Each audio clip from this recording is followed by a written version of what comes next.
Yazini, mhlanje ngifuna ngilikhumbuze emuva le. Ngilikhumbuze emuva le yazi indaba ye-English le bafowethu ani. English inzima. English ayingekho lula ngalezo zikhathi, enzima kakhulu grade 1, grade 2, so grade 3 yani. Awuzithola ngumisa ukuvuka kujikisile zokuseni.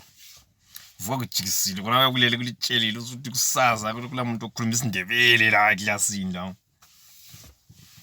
Zokuthi akunamuntu okhuluma isiNdebele la eklasini la. Kusasa wonke umuntu English. Kusasa wonke umuntu ngena nge-timetable eminyama. Uzovuka ekuseni usukhala uzothi ngiyagula mama ngifuna ukuya esikolo. Uthi ngifuna ukuya esikolo. So ezuma ungena sokusasa sokuza ukuthi ngafsevings uma ngeke eklasini sokuza ukuthi yonke into sitshintshile la. Sokuthi yonke into sitshintshile la. Wonke umuntu English akusala umuntu okhuluma isiNdebele la. Uma ufuna ukubona umchamo lamawala njani. Wena uma ufuna ukubona umchamo lamawala njani.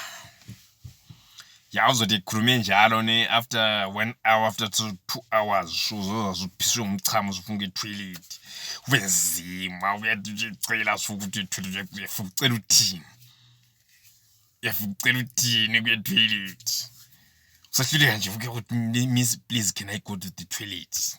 Uzonzima. Ubhetshela ukuthi uzichamele. Usiyashaya ibreak usuzuzwa abantu abezichamele labo uyafika 10 or 12. Besaba nje ukuyacela kwe-toilet.